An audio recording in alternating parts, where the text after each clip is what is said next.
If you're using the same password that you remember for a bunch of different places where you log in, and in the back of your mind, you're thinking, this is probably not a great idea, but I'll change it later. I'll figure this out later.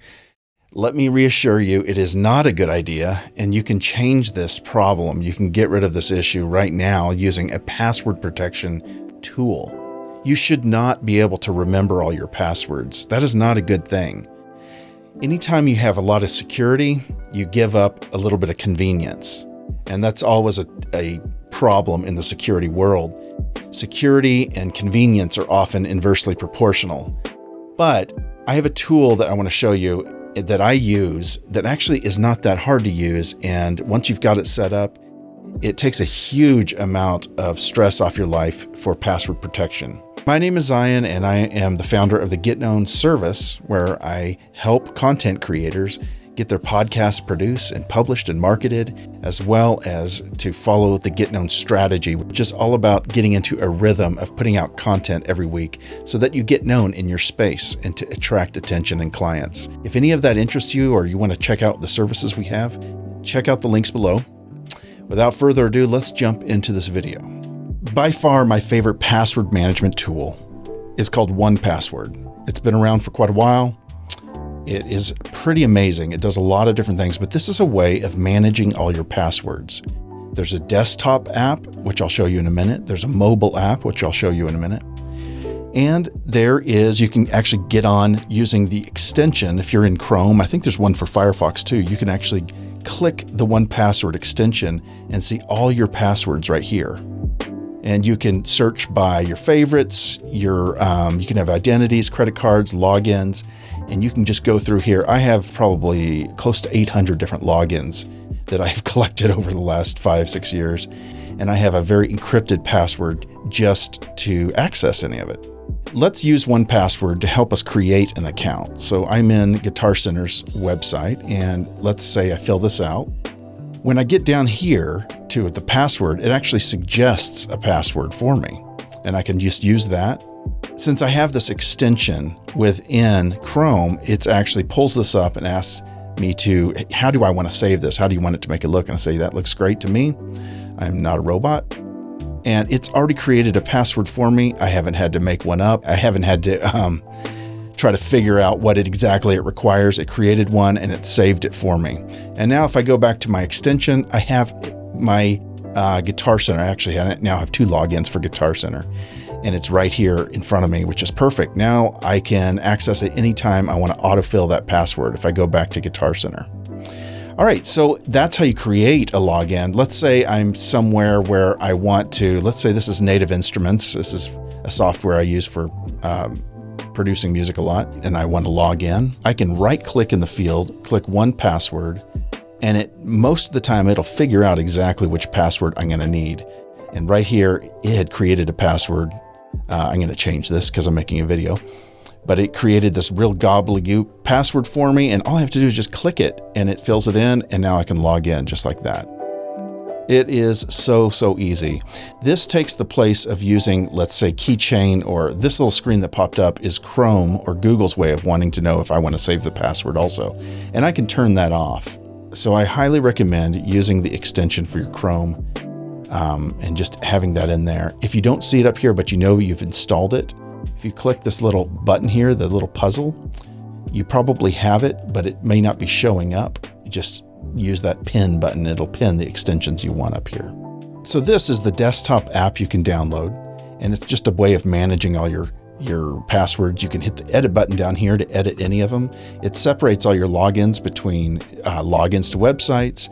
You can have identities. I like to keep up with all the different people, like my godfather and my elderly parents and stuff like that. Keep their identities in here for their information, personal information. Keep track of all that. But there's another area down here called Watchtower, which will actually look for passwords that have been used in other areas and suggest you change those so that all your passwords are very different. And it'll show you the ones that are weak. It'll show you old ones. It'll show passwords that you've used over and over again for different sites. So I strongly suggest using these tools as well. So this is the desktop app. It's probably the most robust place to go. But oftentimes I go weeks without ever opening the desktop app because I can just use the extension in Chrome. In fact, I think when you install the desktop app, it automatically installs the widget for this, and you can go up here and type in any of your stuff. It's always up here in your toolbar. Another neat thing is if you have a password that you want to share with the rest of the family, you can right-click it and click Share and put it in your share area. And the other members in your family plan, when they're logged in, they'll see that login and they have access to it as well. So if you have a shared login for something, or if they need to get into your account for some reason and they're a trusted family member, you can do it that way. And that makes it really, really nice because then you're not having to pass passwords back and forth through text and things like that. One of the first things you want to do if you're using it 1Password on a mobile device is turn off the keychain password autofill. So click Settings, scroll down here to Passwords, and go to Autofill Passwords and turn off the iCloud keychain. You'll see 1Password show up there. Now it'll only use your 1Password. Otherwise, it kind of gets confusing when you have all these different suggestions of passwords from both your keychain and 1Password.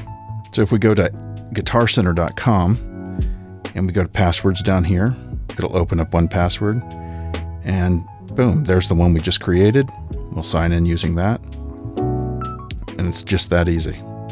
As far as pricing, if you go to their website, currently for just a personal membership, it's $3 a month when it's billed annually.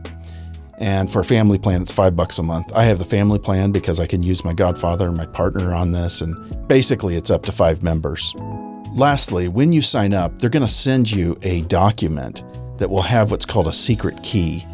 That secret key is absolutely necessary if anybody else installs the app. So if they're trying to get into your account, they not only have to have your main login and password, they have to have that secret key.